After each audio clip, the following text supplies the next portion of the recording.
welcome everybody back to Twisted Remedies. We are in Oakland, Maine at BJJ Globetrotters USA camp. My guests today are Alan and Rachel Titone. We have been trying to do this for, I think, months. Months, absolutely. And essentially, I was sick. You guys were sick. I think I threw my back. Like, there was one thing after another. And then we all realized we were going to be here at the same time. And this made sense to do. A little different logistics than me sitting in the podcast studio at home, but this is great. Yeah, thanks for making it work. Yeah, thanks for coming on. Yeah. Thank you. If you want to just take a minute and each kind of walk me through your background, who you are, kind of why we're talking today, and then we'll dive into stuff. Sounds good. Well, my name's Raechel. I've been doing Jiu Jitsu for over 10 years. I started out my martial arts journey with Taekwondo. Actually, no, I started out with karate, a couple months of karate in a YMCA. And then I went over to Taekwondo after another year of not training. And during that time when you're young, things seem to take a long time, so it felt like forever, right? I did that for a little bit, got a green belt, and then stopped, went into wrestling in high school, did some wrestling in high school, did some wrestling in university at Guelph, and then stopped for a bit, had my children, and then I started Taekwondo again. And then when I moved to Ajax, and luckily enough, right down the street from me was a Jiu Jitsu gym, and I was kind of interested in it because when I had done that last little bit of Taekwondo, we had like a day where we did a little bit of grappling, and the black belts who would kick the shit out of me in sparring, I got them in grappling, right? Because I had the wrestling background, and I was like, this. Right? And they're like, you would love jiu-jitsu. And I'm like, yes. So I literally prayed. Once I found out that I was down the street from that jiu-jitsu gym, I was like, I don't know how this could work, because I was a single mother at the time. Like, who's going to watch the kids? Living in poverty as well, right? Like, I can't pay somebody to watch the kids. They were 3 and 4 at the time. That's a handful. So I got down on my knees and I prayed. I prayed because that's all I had. Yep. And less than 2 weeks later, I got a knock on my door. My neighbor had gotten like a change of shift at work or something, and she wanted me to watch her kids in the morning so that she could go to work for like 6. And right away I was like, you don't have to pay me.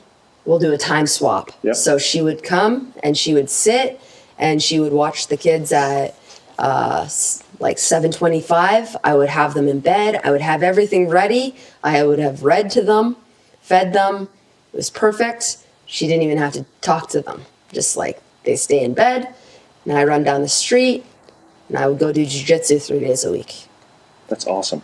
To hear that a Taekwondo, like, you know, your Taekwondo instructor was referring you to jiu-jitsu is, I haven't been doing this as long as either one of you, but to me that sounds like an anomaly. I don't know that happens maybe it does happen regularly, but I'm glad to hear that. And that's a cool part of the story, that they were like, this is missing in this game and you will love this, go do this.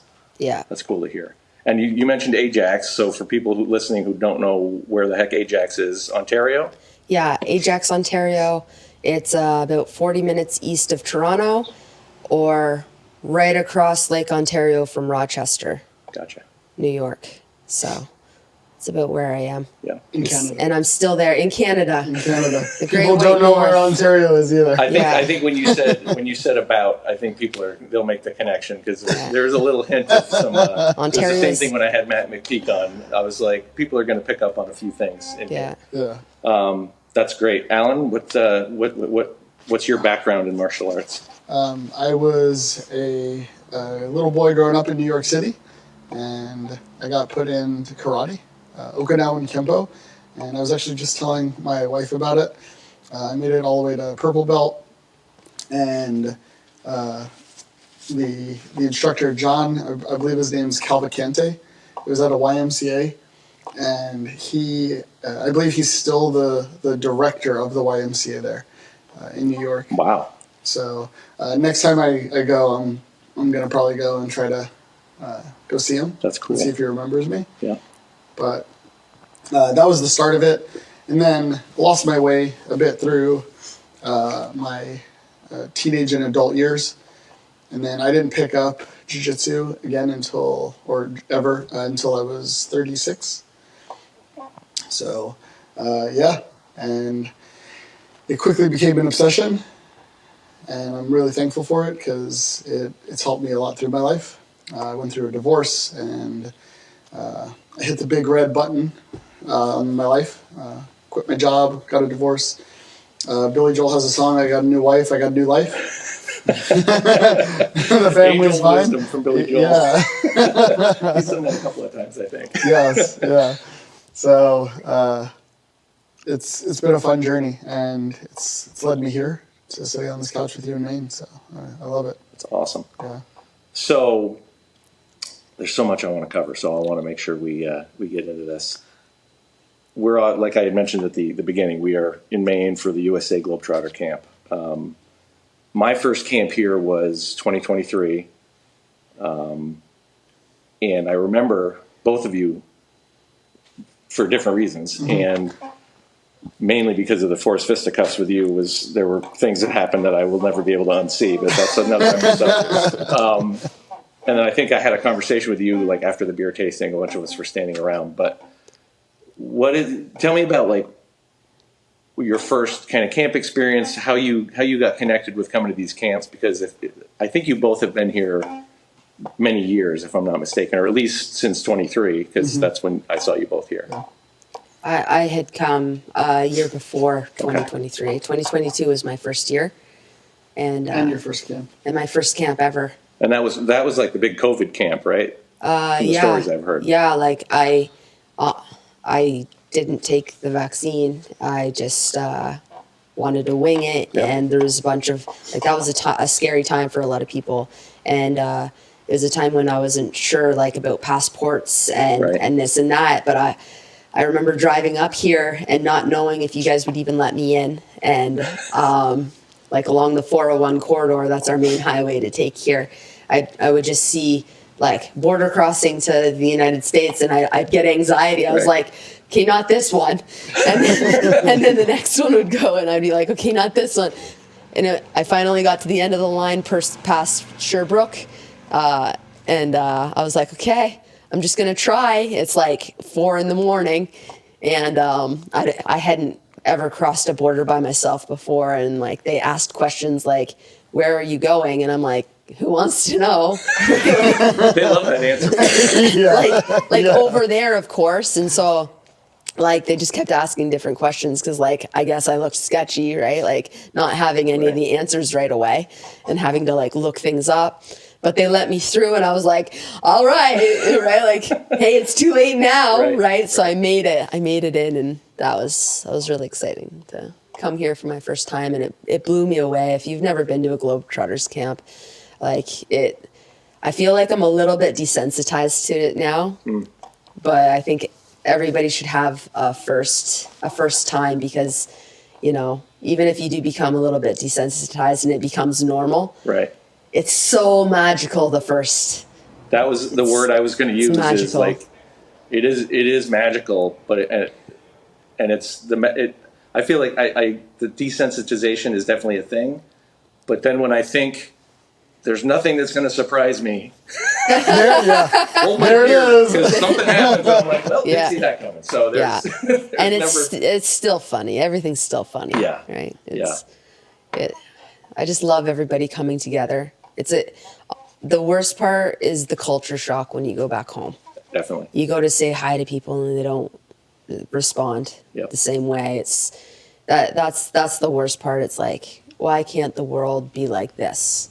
And have you done, this was your first camp, but have you done other camps since then? Yeah, I married Alan That's right. That's right. in Arizona, and then we honeymooned in Camp 100 in Italy. Yeah, we're going to unpack all of that later because that's a whole. That's Yeah, stories. I forgot about the Arizona piece. That's right. Yeah. Awesome. What about you? So the same guy that got me into jiu-jitsu, stupid 23-year-old kid who wouldn't shut up about jiu-jitsu. He's the one who got me into it, and then he went to Arizona camp for his first camp. Jake Steele, shout out, and he was like, "Yeah, it's crazy, like just tons of jiu-jitsu. You should go. It's fun." And so I went to my first Arizona camp in 2021. That was my first camp, and this is when they were still doing 2 Arizona camps a year. Yep.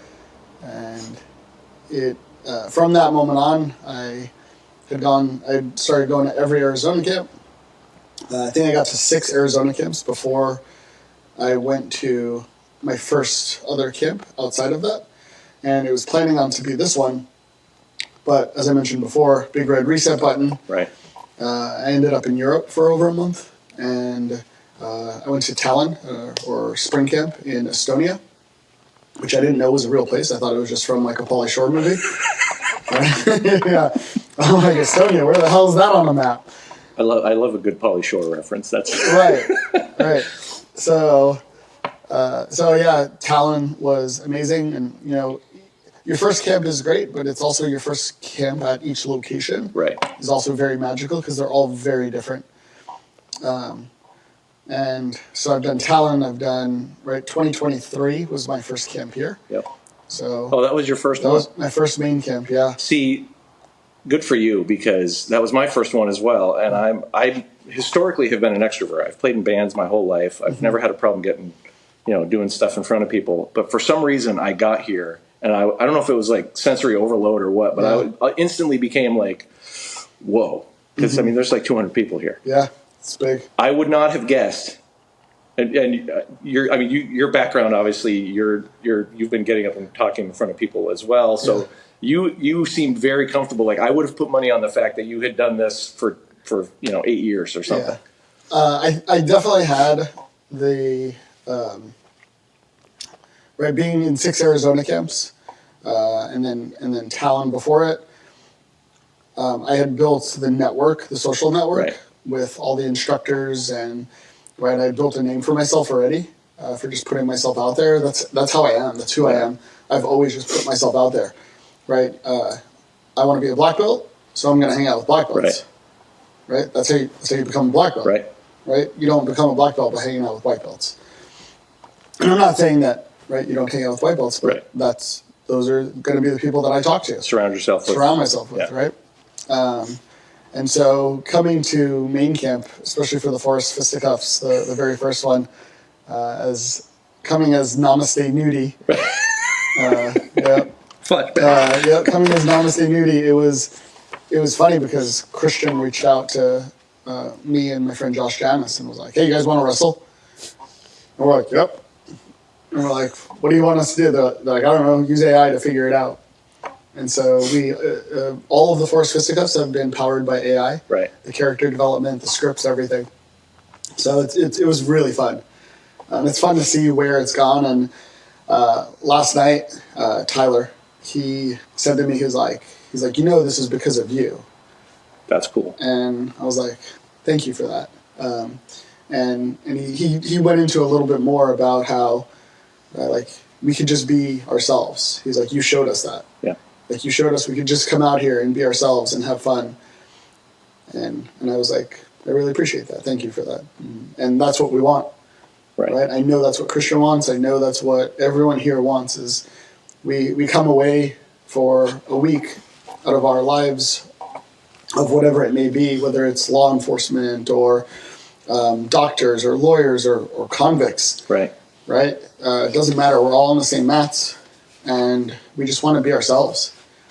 Right? And we don't want to talk about, we do talk about life, but we don't want to get into the stressors of every day and just to disconnect. And we're at a camp for boys, right? Outside of the jiu-jitsu camp that we do here. Right. This is a camp for boys.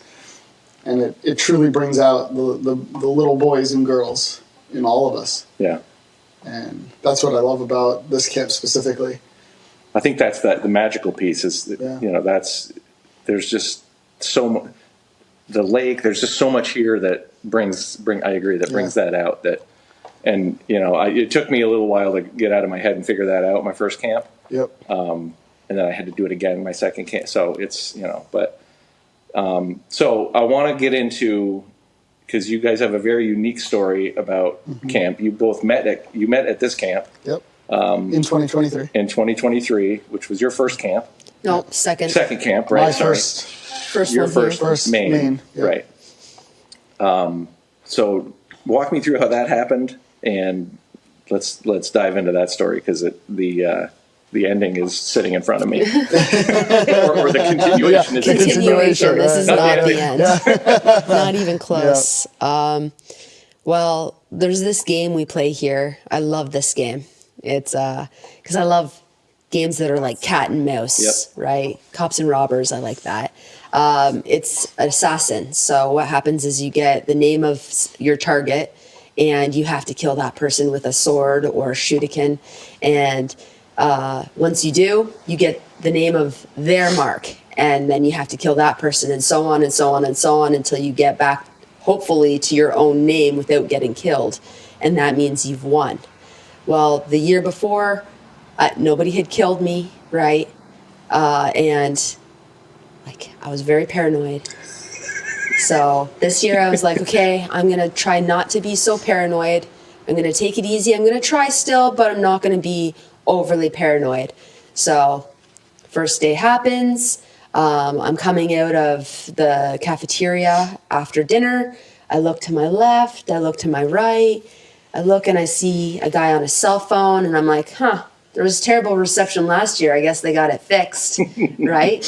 And I keep walking, and then me in the back, he says, gotcha.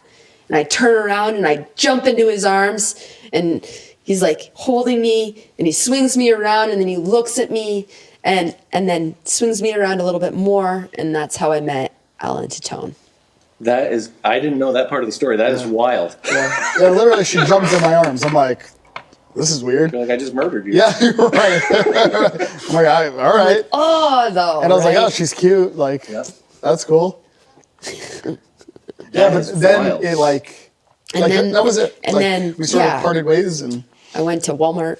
And then the next thing, right? That evening was the first Forest Fisticuffs, the wrestling match. Right. And she couldn't help but notice my plump bum through the Which window. was on display for everyone. Right? Go watch it on YouTube. Yeah. I was at the beer tasting with you, and then when we all went in, you guys drove me in there. I wasn't gonna go into watch. Oh, that's right. Remember that? We were, Yeah, you guys were the catalyst to bring me. Like, I remember seeing Ellen through the window, actually, and you guys being like, come on, let's go. They're doing wrestling in there. And so I was like, okay. But when I got in there and I saw what was going on, I was okay with it. Oh, that's funny. Yeah. And so she talked to me a little bit that evening. But then that was it. Like, there was nothing. Like, I'm also stupid. I'm completely, like, unaware of, especially, like, women. Right? I'm just like, oh, I don't know. So, and then, the night goes by, the next day comes, and we go to class. And we're in the first class of the day, and we're sitting there, and, jiu-jitsu, right? Like I'm still bitter at this point. I'm not over it. I'm like, because you got taken out? Yeah. So, like, I'm, like, kind of being catty with On a them, side right? note, I hear you're doing quite well this year. Actually, I'm out last night. Oh, did you? Sam got me. Oh, all right. He got me in the back. There was a I lot left of talk myself yesterday open. about, like, she's going to take it if somebody doesn't get it. She was going to win. I told him I'm not going to marry him, though. I told him Right. straight up. I turned around. I'm not marrying you. I think that's probably good to put out there. Just to make sure he knows. Anyway, sorry, I didn't mean to do That's that. all right. No, derail. So that next day in class, right, the instructor taught, right, ready, break, we clap. And like, when you make eye contact with someone, like, oh, that's your partner. Right. Like, I'm just like, and I like look over and she's like, I'm like, yeah, I guess we're partners, right? And 5 minutes in, I was like, oh, like The light bulb went off. Like, I see what's going on here. There may be something to Yeah, this. Yeah. I see what's going on Well, here. we're both going back and forth. Right. It was fun. He was Yeah. fun. He's, you know, when you meet somebody who's just on the same level as you, Yep. he's right there with me. Yeah. Like, always. Aside from murdering you. No, because I would have done the same Yeah. thing. Like, no, he's on that, Yep. right? It's like literally, I never really understood what people meant. It's like being with yourself. Yeah. Yeah. Yeah. And I told her it was funny because like as men in the sport that is predominantly male, the last thing you want to do is be a creep, Right. right? So like we're going back and forth a little bit, and I'm like, wow, you're really smart, right? Like we're talking, and like I'm like, wow, you're really smart. She's saying things that are smart. And I'm putting out words. Yeah. Yeah. And I'm like, oh, and then like she says something, she's making me laugh. I'm like, wow, you're really funny too. And then we got towards the end, and I was like, hold on. So you're smart, you're funny, and you're good looking? What are you And you getting do at, jujitsu? Alan? And she's like, what are you getting at, Alan? And I backed off a little Right. bit, right? Because like, again, Right. the last thing you want to be is the creep on You the don't want to be mats. the DM like, hey, that was a really good roll. Right. Yes. Yeah. Right. But I could tell like she was being playful, so like I re-engaged a bit, and so the day went on. We went to a different seminar together, and He followed me. that's what she says. He followed me there. And so again, I have the fortunate experience of having built a social network. So like I would joke with her, I'd be like, oh, everyone's working for me. Right? Like I know a few people. Everyone's working for me. And so like we walk into a seminar here in the theater, and like they're like, Alan, and like immediately get brought into the conversation, and we like sit down. I remember we're sitting right over there at the edge, and like after the whole commotion, I sit down. She's like, you know a few people, huh? And I was like, oh, just a few. So anyway, we sit at the seminar, and for those of you that don't know that are listening, we're at a boys' camp, and everything that happens on site, and we have a cafeteria where you get 3 meals a day at breakfast, lunch, dinner. They all happen at the same time, right? So that's a really important part of our story. And everyone goes to dinner. Everyone goes, right? Like it's a big shared space. And so we're getting up. The seminar's over. We leave here. And I'm like, so what are you doing for dinner tonight? And she's the smart ass that she is. And she's like, the same thing everyone else is doing for dinner. And so we go back and forth a little bit. And finally she agrees to have dinner with me. And and I mean, there's so much more to the story, but Right. we end up having dinner. And Your first date was the Yankee swap that happens here. yeah, so we went to dinner. And then we went to the Yankee swap. Yeah. We took our very first picture together, which I have. And then from there, it was just the next 6 days of camp. By day 3, I told her that I was going to marry her. Wow. Yeah, I told her I was going to marry her at a Turns camp. out you were right. Yeah, and I told her at a camp. I said probably not, Right. but to the first proposal, but eventually he got me. Yeah. He wore me down, I guess, maybe, or I don't know. Along the way, I started thinking it was a great idea. Yeah. Yeah. So he convinces you one way or another. Yeah. And then you guys are in Phoenix or Tempe for the Arizona camp. Yep. And tell me about how all that came to be and what happened there. So the year prior at Arizona camp, I was part of this big part. So every year there's like a party at Arizona camp, and the theme was prom.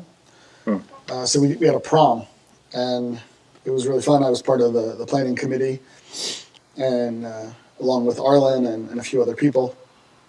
And this year Arlen reaches out to me. She's like, "Let's have a wedding." And like they were just going to do like a fake wedding. Right. She's like, we'll just pick some people to get married, and we're like, let's just have a real wedding. And she was in for it, and our biggest rule was we don't want to be part of the planning. Like, Right.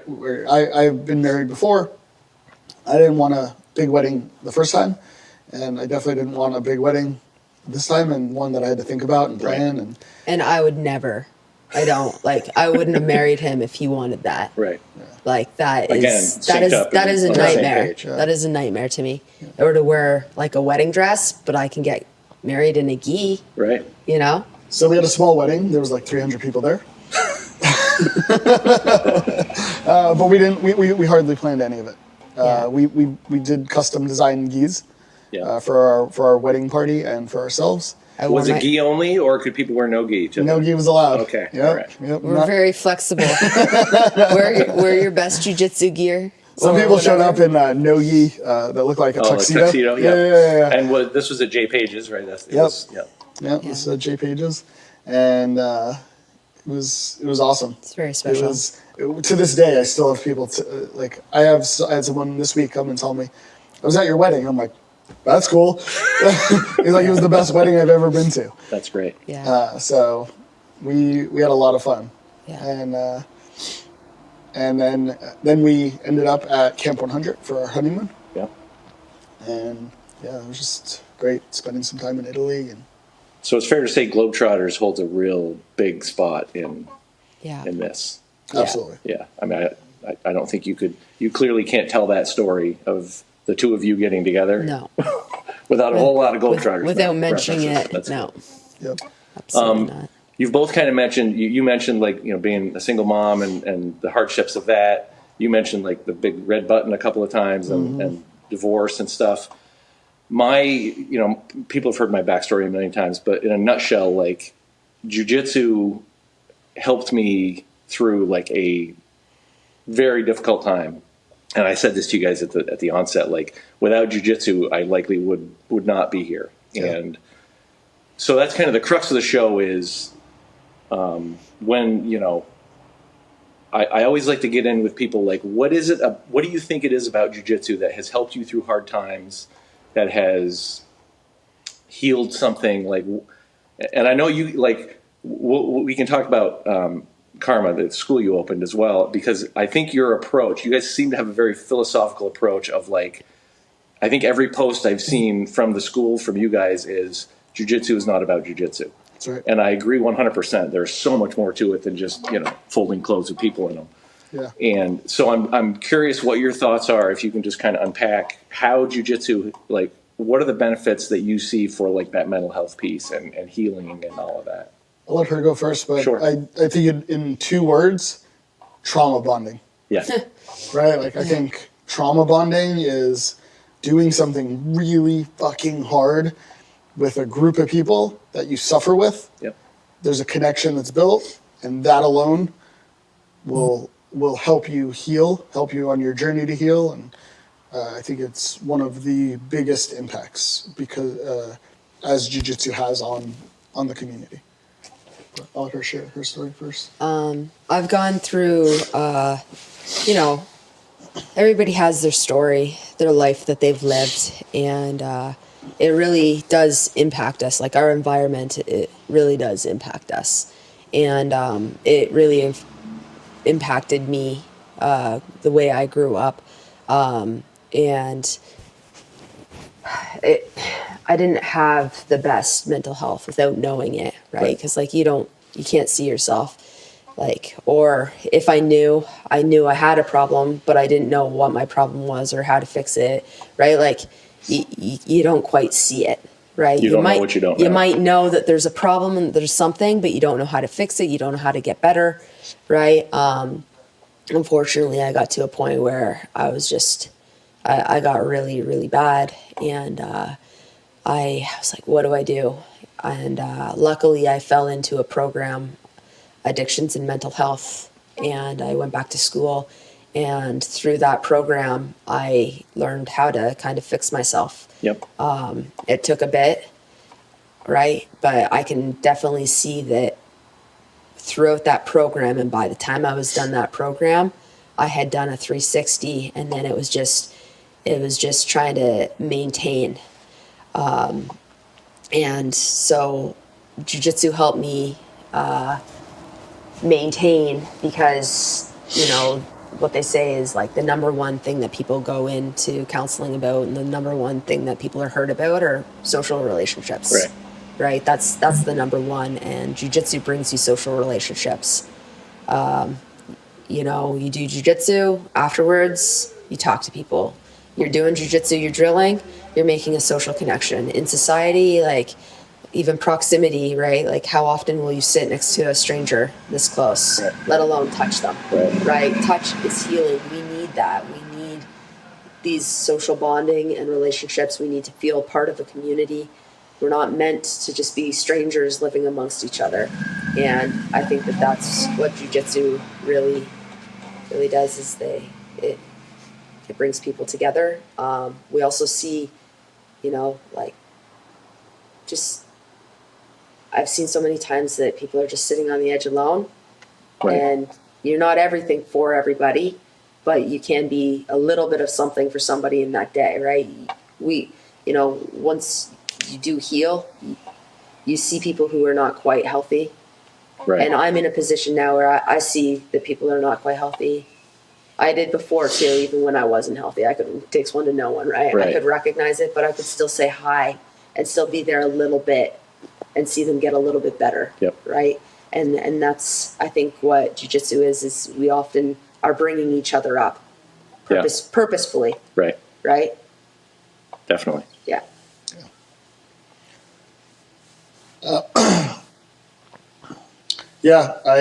Jiu-jitsu for me, some people say it saved my life. It didn't save my life. I don't know that there was anything to save, but it definitely changed my life and had a huge impact on it.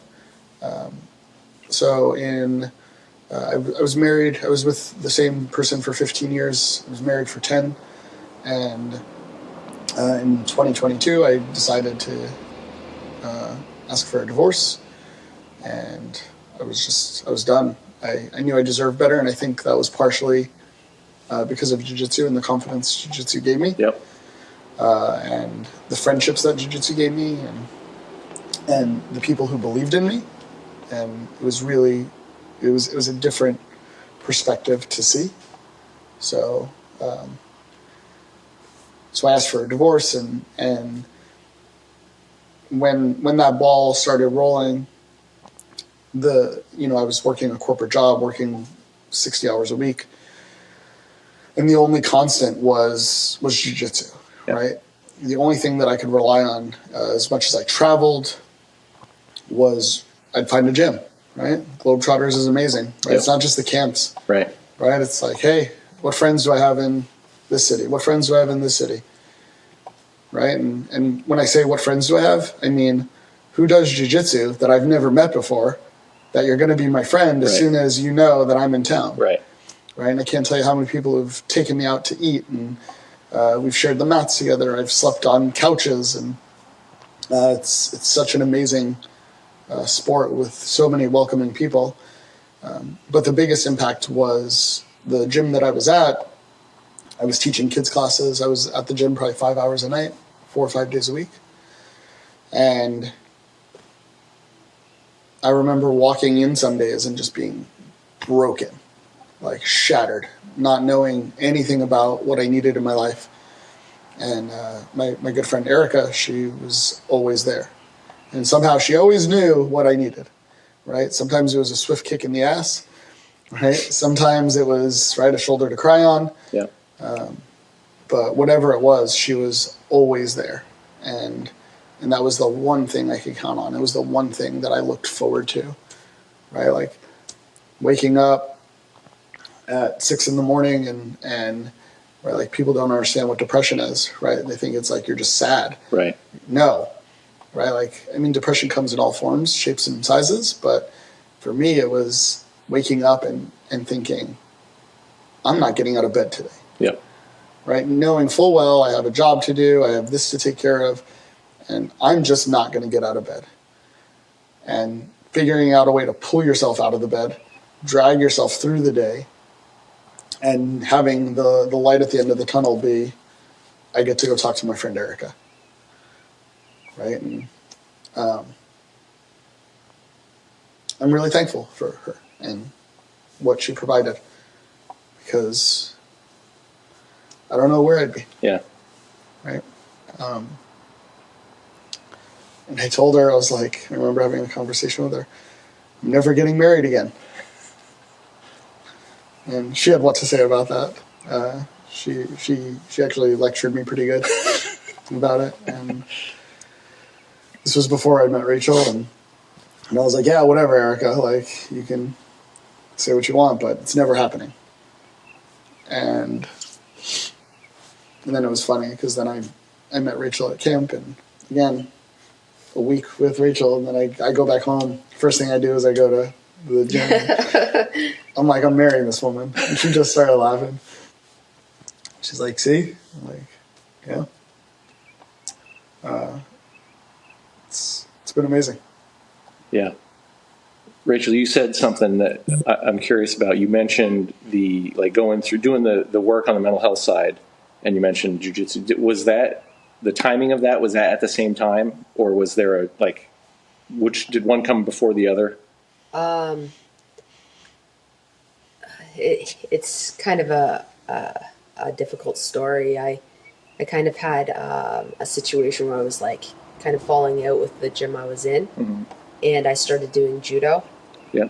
And I felt like, because you know how sometimes in jiu-jitsu, like the old school thought of like gym loyalty. Yeah. You know, you can't go to another gym because you're right. Like I felt like I couldn't do jiu-jitsu again. Right. Because like I felt like I couldn't. You'd be betraying. I'd be betraying. Like that feeling was inside of me. But then through the mental health, like, and I think that really hurt me, right? Because something you love so much, Right. you feel like you can't do, right? But as time goes on, you realize like things that you're holding on to such terrible things, like, and you're carrying them around. If you just let that go, wouldn't your life be easier? Right. Just let it go.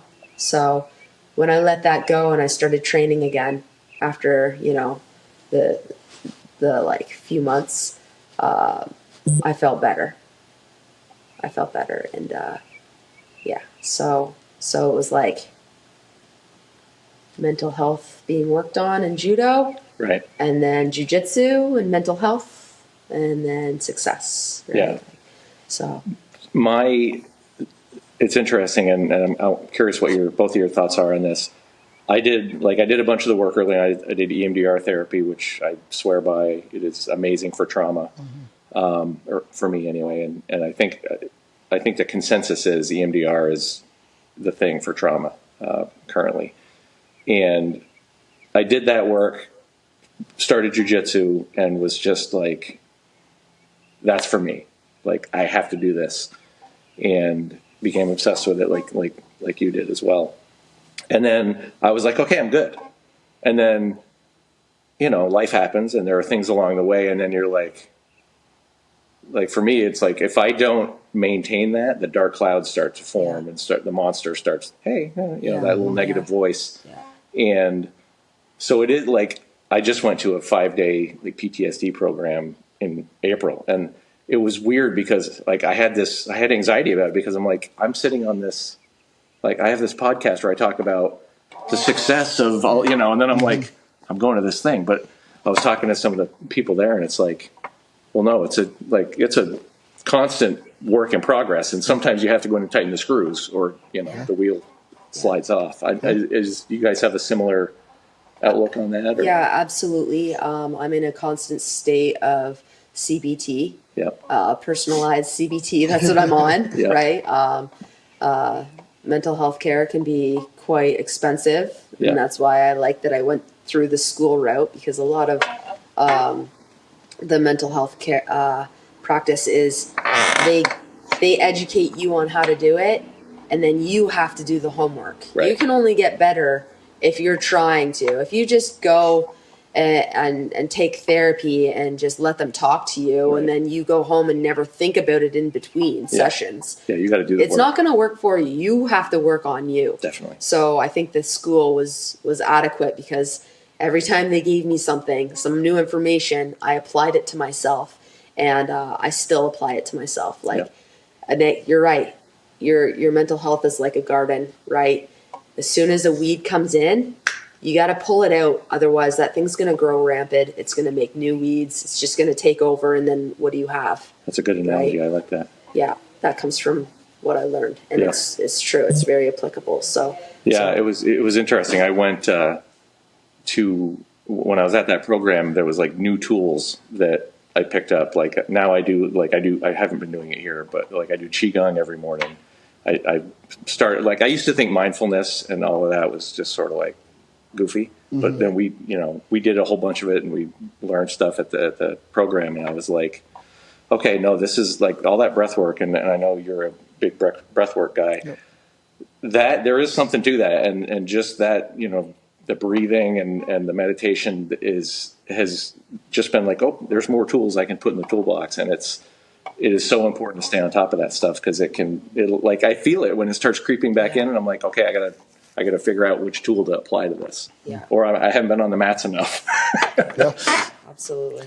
Yeah, I've done EMDR, I've done CBT, and to Rachel's point, there was a point where I was just like, I just need to do. Yeah. Right? Like I've talked enough. Right.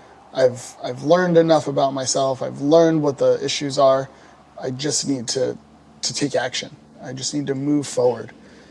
And that's what I started doing. And I've even I hired a mushroom shaman in Germany. Oh, wow. Yeah. So I do believe there's the medicinal side of psilocybin, and I believe with MDMA and ketamine, and right, like we're now seeing a lot of the impacts of it, and you're starting to see it legalized more around the United States. So I think that was a huge help in me healing. But then having a partner, because it is ongoing. Right. Every morning I wake up, and often I don't like the guy who wakes up. Right. And it's the doom and gloom. It's the everything's going to fail. Everyone hates me. The self-compassion piece for me was we did a bunch of that at the program too, and that was the hard part for me is not just being self-compassionate, but self-kindness, like flipping it around. Yeah. And it's still like a daily thing where I'm like, okay, I got to change the narrative. Yeah, you wouldn't talk to somebody else like this. Right, exactly. Yeah. Why are you trashing on you? Yeah. When I teach yoga in my yoga classes, I ask people, would you talk to your mother the way you talk to yourself? Yep. If the answer is no, then stop. You should stop. Yeah. Right. And it's easier said than done. Right. But it's the weeds in the garden. It's the storm clouds. Right. I had a friend who called it Bob the Bully. Yeah.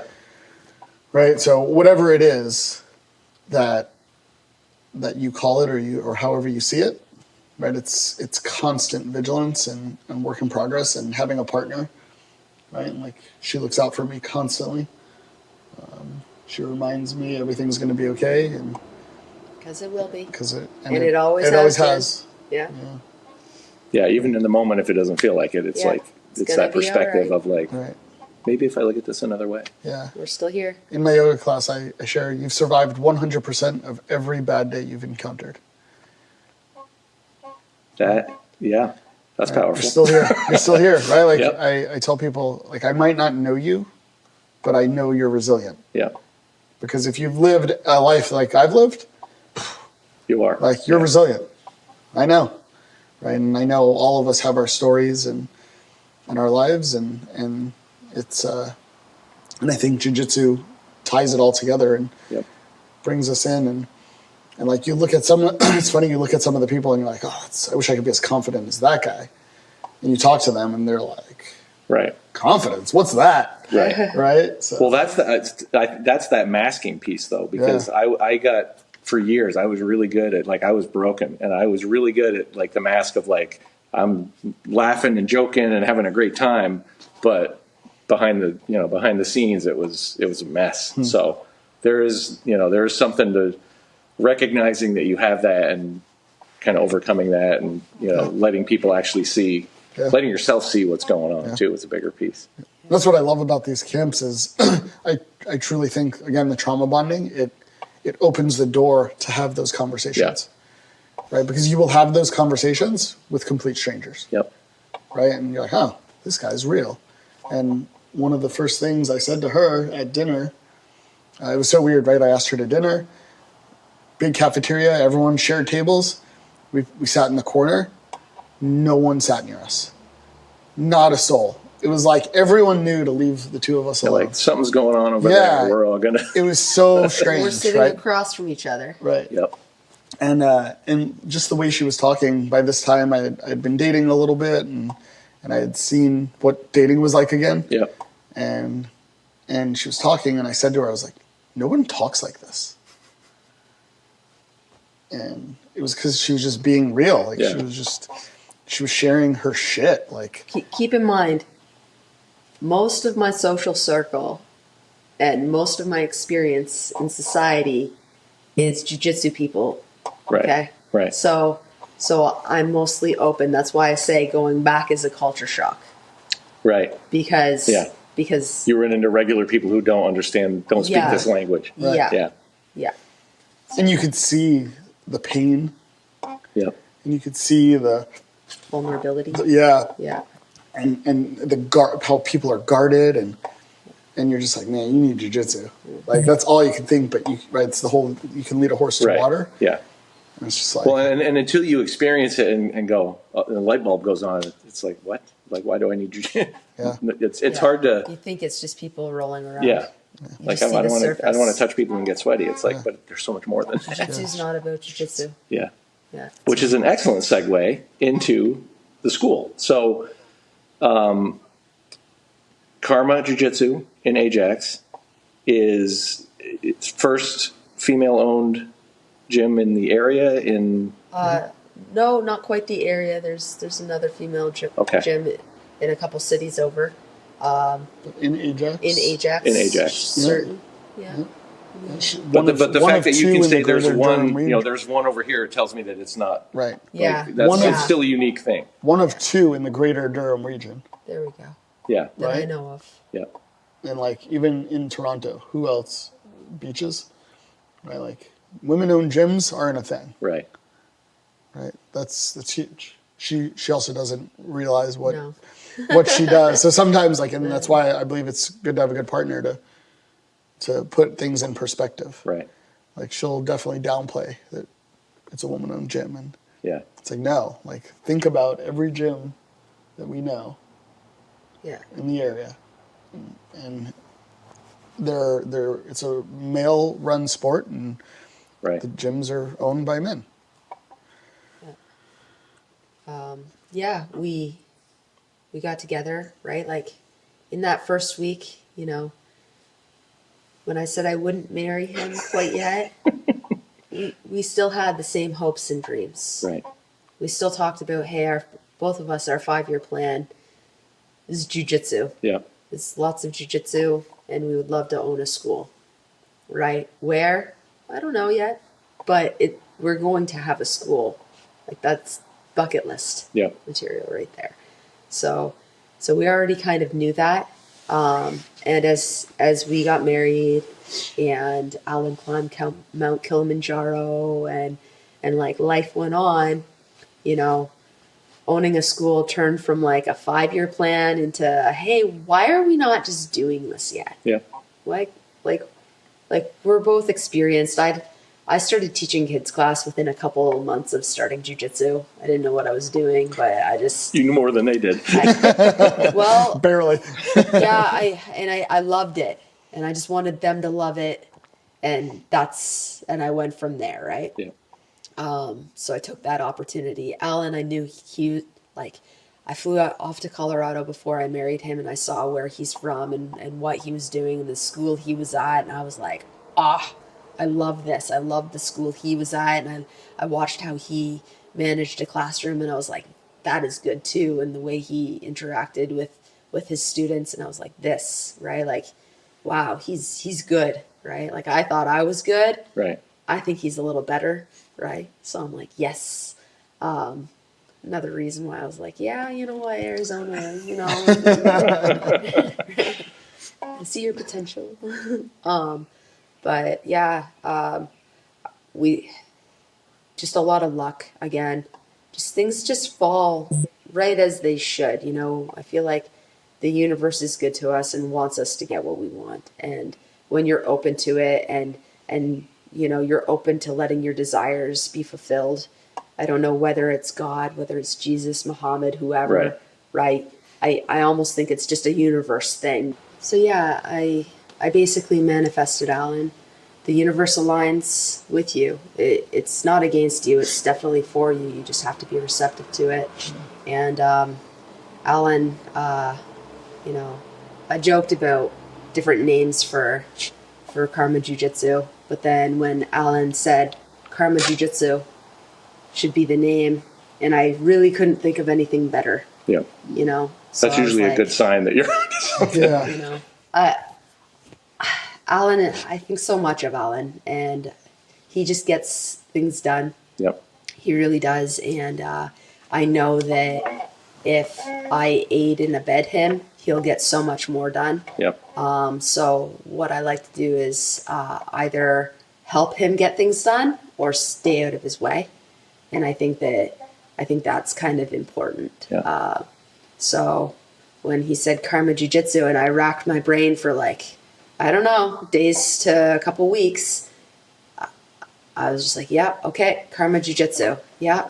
And then, yeah, he had Damien make our logo. And I was like, I can't come up with anything better, you know? And it turns out now I really love Karma Jiu Jitsu, and I love it so much more. And I love our logo, and I love all that goes with it. And again, Universal Lining, our friend came over and said, hey, like, I got some mats off of Kijiji for really cheap. I'll give you the link. And he was thinking that we would get like 2 or 3 mats, but the guy had 42 mats.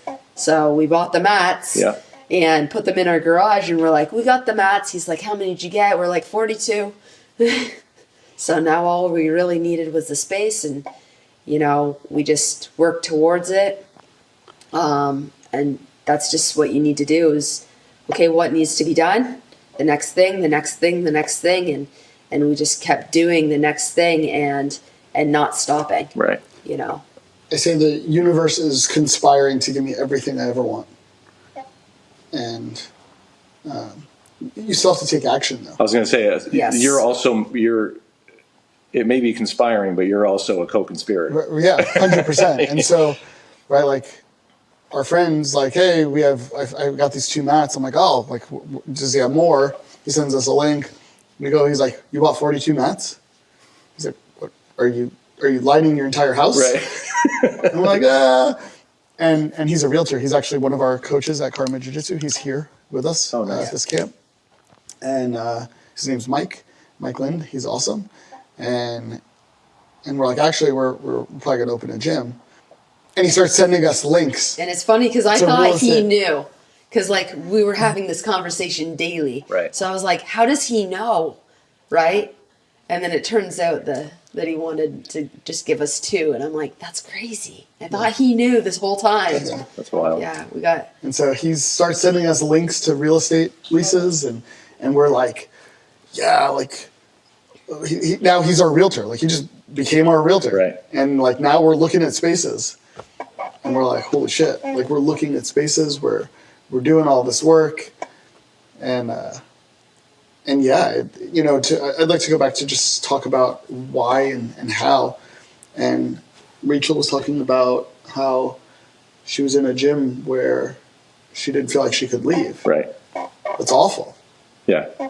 right? Like, that's terrible. Recently, we had a guy, one of our members, he sent me a message. He's like, oh, I want to cancel. I'm going to go look at other gyms. And I was like, hell yeah. Let us know what you find. Right? But realize if you ever need us, come back. Yeah. And I think that was his response, because like 2 days later he sends, don't cancel my membership. I'm just going to stay here. Yeah. And we're like, okay. Like, we're good either way. Right. And like, if you want a list of all the gyms, because like jiu-jitsu is small. Right. Right? Like, it's big, but it's small. And if you want a list of all the gyms that are in the area, I'll give you a list. I'll introduce you to people there. Right. You want to go train with them? Please do. Yeah, that is definitely I think that's becoming more and more common, but that is definitely not every gym's feeling on it. Yeah. Like where I am, there's, like a handful of gyms in the Burlington area, and that I can think of, at least one where you don't go anywhere else. You don't even do a drop-in. Right. Yeah, that's awful. So, Like, you're a grown man or woman. right. Paying. Right. You're a customer. You can do whatever you want. Right. Yeah. Right? Like, I never understood that. And, like, I came from an instructor who was a Globetrotter. Right. Right? I only knew, right? I came from an instructor who was heel hooks in the gi. Right? Like, so I'm like, what's this IBJJF nonsense? Like, Right. what's this other, not like, I can't do what I want? I'm a white belt. Yeah, I'm going to heel hook you. Right. Right? Like, I don't care. So seeing the other side of it, and then, right, like when we wanted to create, we didn't want to create a gym for jiu-jitsu. Jiu-jitsu is easy to teach. Right. Right? Anyone can teach jiu-jitsu. People are like, well, no, you can't. No, bullshit. Because I've seen some pretty shitty instructors. So Right. anyone can teach jiu-jitsu. Right? Anyone can open a door, unlock it, put mats on the floor, and be like, hey, I have a jiu-jitsu gym. Right? That's the easy part. That's table stakes to owning a jiu-jitsu gym. Right. What are you doing for the people of your gym? Right. Right? How are you making them feel special? How are you getting people on the mats? How are you making them feel? Right? It doesn't matter what you do for them. How do you make them feel at the end of the day? Right? When they leave your gym, are they happy that they were there? Are they not happy? Are they happy their kid's there? Right? Are they happy to bring friends and family in? Right? Like, we have so many parents who don't do jiu-jitsu that come into and spend hours in our what we call it our living room, in our front room. And our design was, these parents are spending hours in that front room. Their life. Yeah. That's your life. This Right. is our life. Where do you want to spend your life? Right. Like, this needs to be a space where they want to be, Yeah. right? And so we put couches, not just shitty folding chairs, right? Like, we put couches, right? We put toys for the toddlers, for reading, ability to do work and schoolwork and Wi-Fi, and right, like, it is all about, yeah, the mat space is important, but so is the space where people hang out Right. Live. and live, right? Yeah, so the culture, I mean, for you guys, the culture piece, like the philosophy is that this isn't just teaching, and I think this is what you're getting at with jiu-jitsu is not just about jiu-jitsu. Yeah. It's a whole, it's like wrap around, like this is more than techniques, this is more than learning, and this is more than whatever. It's a community and it's a culture that you're building, and kind of applying that to everything that happens at the place. Yeah, we're building the future leaders. Yeah. Yes. Leaders of the world, right? Like, they're in our gym, right? They're learning how to shake hands, learning how to speak to each other, they're learning how to call each other by names and set boundaries and Be good sports. yeah. And be good humans And help each other grow. Yeah. and it's right, like, and then right, like Raechel always says, this is the time of their lives, Right. right? When you look back to like being a kid, like, and you remember the summer camp or this or that, right? Like, this is the time of their lives, them running and playing on the mats, This is a huge responsibility. Yeah. and yeah, so right, jiu-jitsu is not about jiu-jitsu, Right. right? There's so much more to it, and what are you giving back? What are you putting into it? Yeah. Love that. What, so one of the thing I ask everybody who comes on is, so, right, the show's called Twisted Remedies. It's a play on words because twisted jiu-jitsu, you're folding people up. Mm-hmm. And for me, it's been a remedy. So I always ask people what their twisted remedies are. Like, obviously for you guys, jiu-jitsu is on the list, if not at the top of the list. Mm-hmm. I know, obviously, you mentioned yoga. Like, what are your twisted remedies that you turn to when you're to keep yourself grounded, to heal, to all of those things? For me, jiu-jitsu is huge. Yeah. Right? I train 7 days a week, at least 2 times a day, and so I train a lot. But I also use anything where I get to suffer. Right? I often ask myself, right, like, have you met yourself today? Right? Like, you could say who you are, but is that who you really are when things get hard? Right. Right? And so, like, I climbed Kilimanjaro, and right? Like I've done a lot of things in my life. I've done lots of hunting, and I put myself in situations where I'm not comfortable, right? And I always try to say yes to things that like maybe I wouldn't do or wouldn't want to do or is out of my comfort zone, because when you suffer, and then if you can realize that everyone else is suffering too, right? I think it eases the suffering. And I none of these are my original thoughts. The Book of Joy, it's an interview between the Archbishop Desmond Tutu and the Dalai Lama. It's a great book, and in the Book of Joy, they talk a lot about suffering, which is right. Like seems like a dichotomy, but when you realize that everyone else is suffering too, you can help ease the suffering, right? You can start to focus more on other people than, oh, if I feel this way, then they have to feel some sort of way too. Right. It's a common human experience. Yeah. And let me help bring them joy. Yeah. And just, again, bringing everyone up. And if we can bring each other up, then, yeah. And so putting myself in those situations, lifting weights. I also really I was in corporate America before this, in banking and sales and marketing, and so I have a lot of business experience. And both of us have realized rather recently how much I love running a business. Yeah.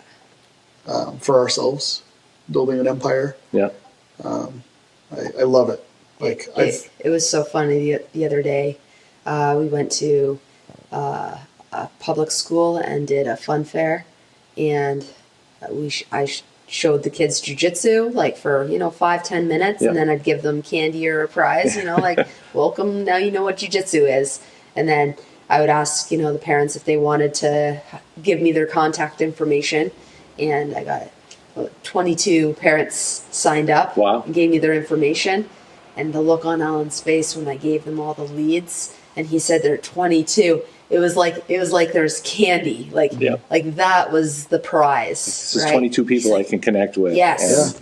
And and teach them jujitsu. So that really is his thing. So now I know if I want to get him in a good mood, just here's some leads, Alan. I can Start say feeding that the machine. this, I'm several episodes in, and no one yet has talked about running a business as their twisted revenue. Yeah. So that's a first. Oh yeah. And that suffering piece, that's an interesting way to look at that. Like I've had people say, "Oh, I like to lift weights, or I like to run and do hard things," but no one has ever really kind of equated it with that. That's I think I can overcoming something hard and that suffering piece. I like that. That's interesting. I think I can add to that a little bit. I truly believe in what we're building. Yeah. And I'm building it not for $1 million, not for my name to be in bright lights. Right. Right. I'm building it for a community. I'm building it to do better, to be better, to do good. Right? What is it? Be good. Right. So every day since I've been here, I've been working. Right. And I love it. Yeah. I just get joy out of it. And yesterday, so we've been talking, right? We've opened our gym. It's been 8 months. We're hugely successful and we're continuing on. It's funny because now we start to see people in the community are realizing we're going to be around forever. Yeah. And the attitudes have changed a bit. And we've done custom gis, custom rash guards, all that. Yeah. And we've talked about, right, when we had to do our own wedding gis, this was 2023. We're like, why? We can just make gis for people. And we sort of never did anything. We opened up Karma. And then we've been talking more and more now that we have our own gis in production. We're like, why don't we just make gis for everyone else? And so yesterday I incorporated Karma kimonos. Yeah, so we are now officially have our second business as part of the Karma conglomerate, which is Karma kimonos, right? You want gis, rash guards, fully customizable. We want it easy. We want it enjoyable, and as cheap as we can, right? having a good product is costly, Yep. but we want it so that people want to represent not just karma but themselves. Right.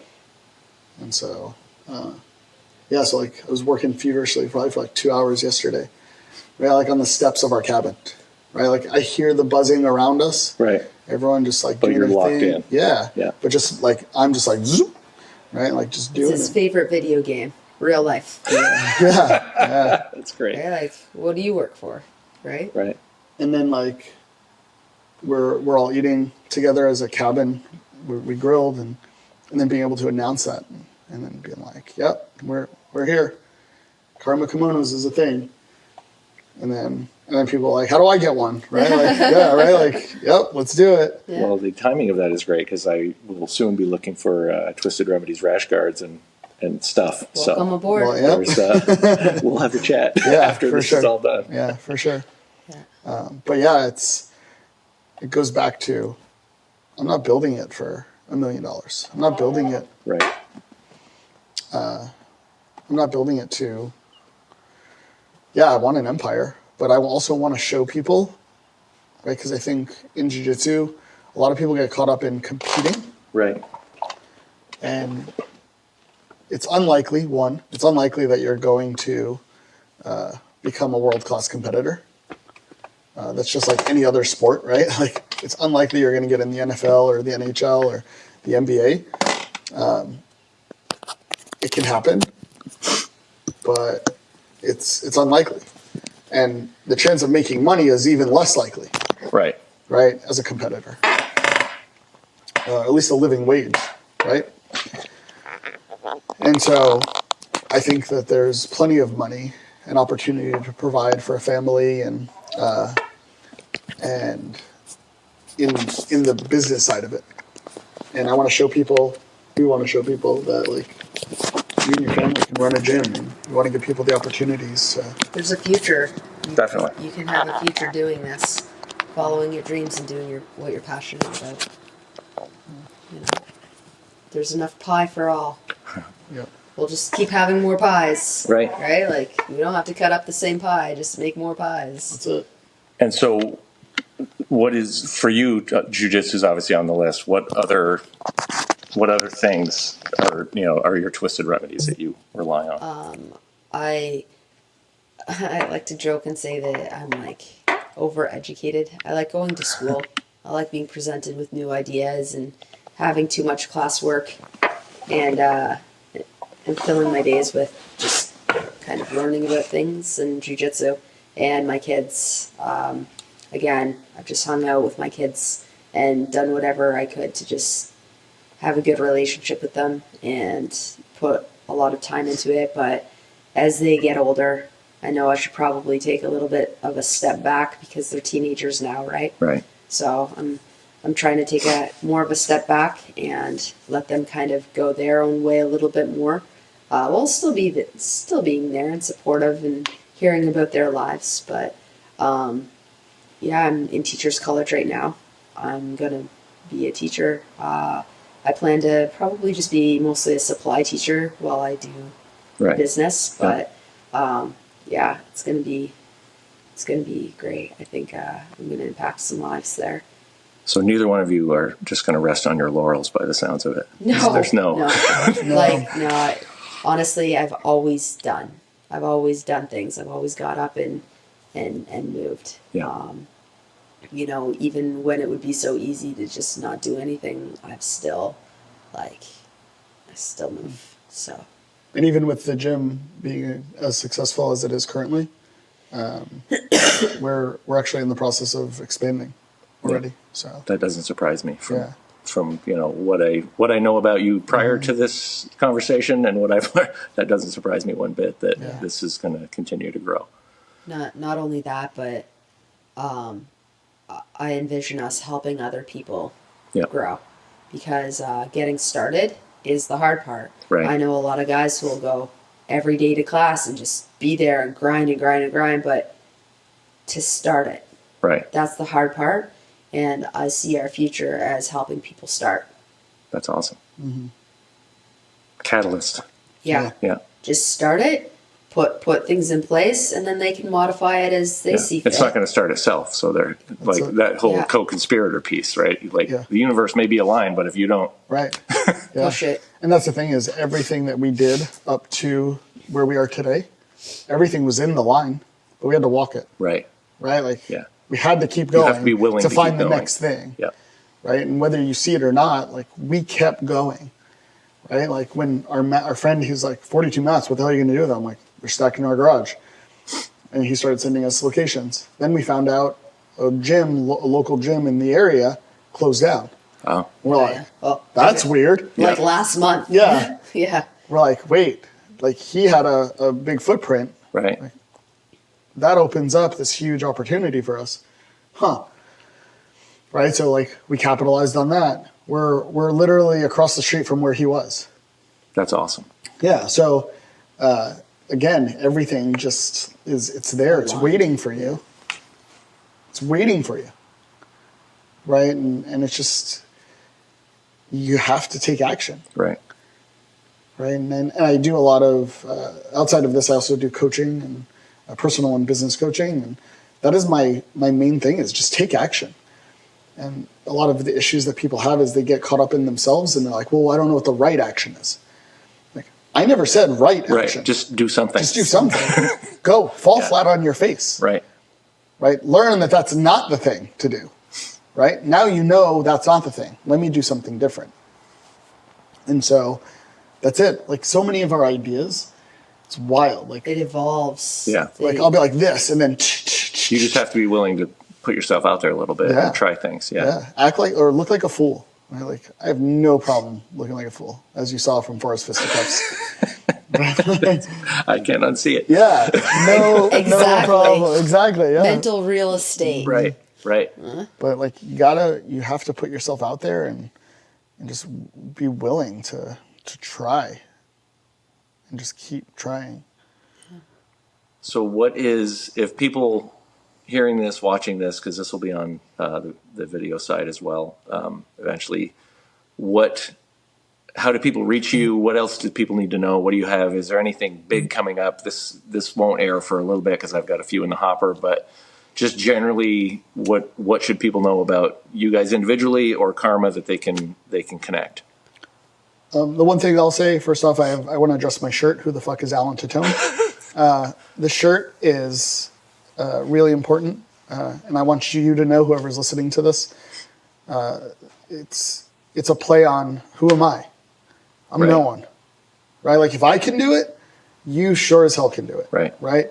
You just got to put yourself out there. So there's that. But as for reaching us or reaching out to us, we're on Instagram at Karma Jiu Jitsu, at Karma_kimonos. We have our website, karmajujitsu.com. You can reach us. I'm on Instagram, Alan Titone, at the life of Alan Titone _s between each word. Those are the best ways. We can give you our phone number too, email, karmajujitsu@gmail.com. We try to make everything easy and as concise. But and please reach out to us. Ask us questions. Yeah. We do provide seminars for teaching kids programs, starting a kids program. You guys did one here yesterday. Yes. And you're doing one later on... how to accomplish anything. Right. Which is, again, not surprising to hear that that's the title of the seminar. And that started as like a goal-setting workshop back in Arizona in 2021. It was a goal-setting workshop. And finally, I just named it How to Accomplish Anything because that's what I realized I can do. Right. Like, I'm like, wait, I opened the gym. I'm doing all this stuff. Like, I can literally do anything. You can do anything. And so can you. Yeah. Right? So. Yeah. Come find us at a Globetrotters camp. I'm sure we'll be there. You guys seem to be a mainstay of these, and I think that's super cool. And I think that adds to the vibe and the whole like the magic that you talked about earlier. I think that's a piece of it. Is everybody carries a piece of it, but you guys, I think you guys have your puzzle piece connected is like a good chunk of that. So also, if you're in Ajax, Ontario, come visit Karma Jiu Jitsu. We want you to visit. We have couches in our gym that you can sleep on. You can sleep on the mats. Yeah. We are open to anyone Yeah. who wants to come train, come visit. You want to come teach, you have something that you're really good at teaching, like come guest teach for a night, right? Like share your jiu-jitsu with us. We break our jiu-jitsu and share your jiu-jitsu with us. That's awesome. Make everyone better. That's what I was going to say. Open mats Saturdays, 10:30 in the morning, 7:30 at night. Come play. Awesome. Guys, thank you so much for coming on. This has been great. It's cool to do this here It really in is. Oakland, in Maine, in the Yeah. woods, on a lake. Again, thank you so much for coming on. Thank you. Thanks so much. Bye for now.